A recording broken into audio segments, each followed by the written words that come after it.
All right, welcome back. It's still Breakfast Daily, and it's still the season for giving. And right now, we're about to get into a conversation that will make you smile, a conversation that is a conversation of hope. And like I said, it's a season of giving. So it's a season where, nice things are happening for people, miracles are happening for people, and people doing good. Like we started the show, we said be kind to people. And these people right here in the studio are actually being very kind to some special people out there. And ladies and gentlemen, in the studio with me is Rotarian Moses Aye, who's the past assistant governor of the Rotary Club. And we have Rotarian Violet Anna Osei, who's the assistant governor of the Rotary Club. Hi, welcome to the show. Thank you very much. How are you? Very good. Doing well. All right. And you? I'm fine, thank you. Good. All right, season greetings to you. Season greetings. Yeah.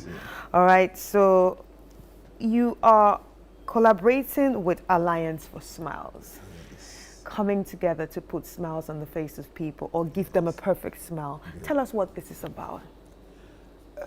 This is a collaboration between the Rotary Club of Accra West and some few other Rotary clubs and Rotary districts in the diaspora, coming together to actually use the Alliance for Smiles channel, which is an action group in Rotary.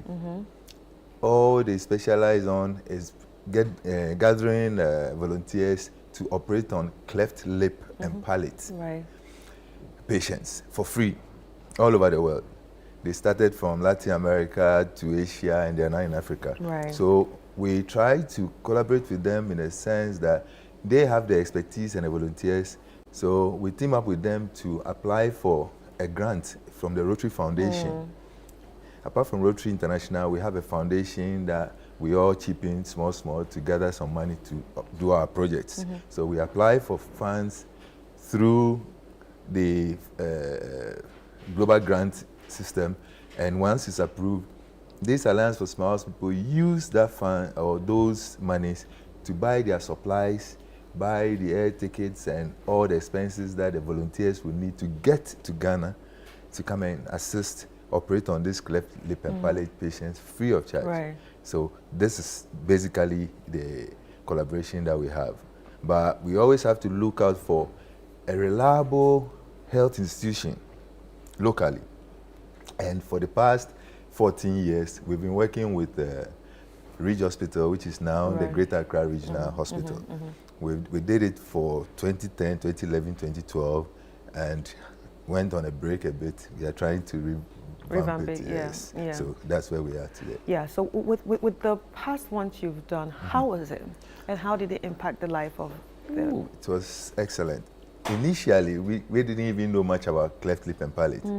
So when they introduced it to us, when the group called Alliance for Smiles introduced it to us, we actually went in to read about it and study a little bit about it. And we realized in Ghana, almost 200 to 300 people are born with cleft lip and palate. So we noticed it's quite a major problem, but because of the deformity and the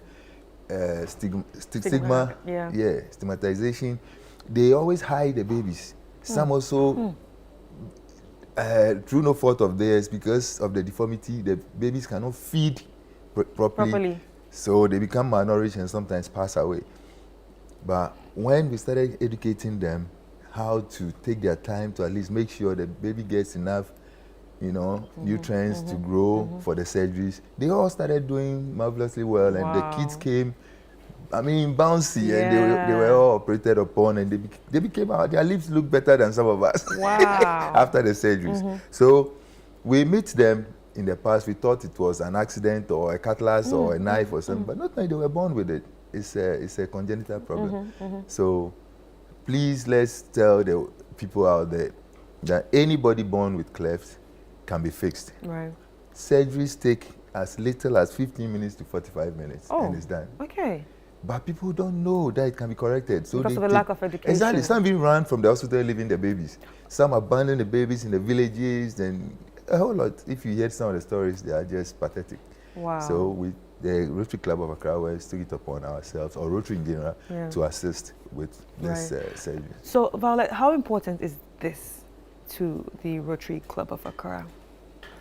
Rotary Club of Accra West. Yes, Accra West. It's very important. You know, Rotary, we have areas of focus that we operate through. And this cleft falls under maternal and child health. And we take it very seriously. We also have disease prevention, Right. and other ones, that is education, we help the economy and all that. So we take health very seriously. If you would remember polio, The days of polio. Polio, yes. Rotary is the major champion of polio. We provide the vaccines Wow. that we use. All over the We world. want to eradicate polio in the world. So this is what we are doing. And Wow.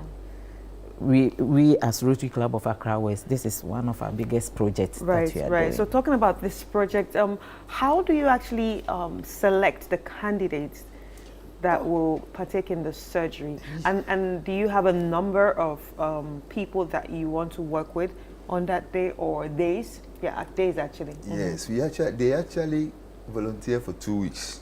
Within these 2 weeks, we have, let's say, a day for rest. We have a day for taking them on an excursion to know wherever they visit. But minimum, we've been working on over 150 people within the 2 weeks. Sometimes we work on patients up to 200, depending on the availability. And the good thing is, once we come on air, either TV or radio, to talk about it, people who are hiding all over the place, those who know, they come out. They start calling. That's why we put out our numbers, the hotlines. Currently, as we speak, we've already gathered quite a number already by just circulating the flyers. And then when we started the radio and TV programs this week, a lot of people are calling. Today, this morning, we received a lot of people from Kumasi, from Sunyani, from so many places.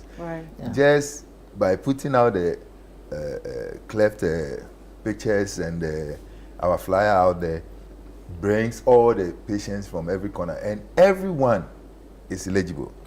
Provided you don't have any condition that will will affect your life, or will jeopardize the surgery. You are eligible. We just inspect we do clinicals the first day to select the patients and group them according to their deformity. We have unilateral, we have bilateral, we have the lip and the palate, so many. So we group them according to their surgeries and their ages. Sometimes for the palate, you need to grow a little bit. Let's say a year and a half is perfect. But for the lip, you can do it within 2 months to 4 months. They said it gives the best results. So we group them according to their ages, their deformity, and they are all scheduled for surgery. Anyone who comes in will receive the condition. So, Violet, can you share the number again?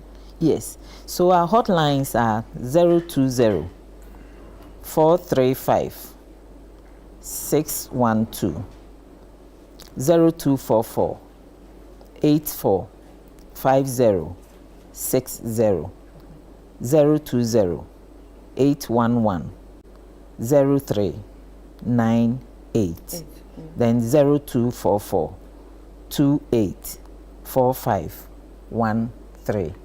So the date again? And the date is from the 13th of January 2025 to the 23rd of January. And the location? The location is the Greater Accra Regional Hospital, formerly Rage Hospital. Yes. And you must actually be signed in before you can actually... No, or you can just come there. You can walk in even if you have not called. Some people may not have a phone or may not have anybody to do it for them, so they should just walk in. All right, thank you so much. Thank you so much for coming. I think this is a very good initiative, and God bless you guys. God bless you. All right, ladies and gentlemen, so we've been speaking to Rotarian Moses Aye, who's a past assistant governor, and Rotarian Violet Anna Osei, who's the Assistant Governor, and it's all about the Alliance for Smiles, providing free cleft lip and palate surgery to the underserved in Ghana. So if you know anyone that has any of these deformities, and probably the person is even shy to call or doesn't even know where to go, remind them that it's happening on January the 13th to 23rd of 2025. And yeah, it's a good way to actually start the year with a new smile. So thank you once more.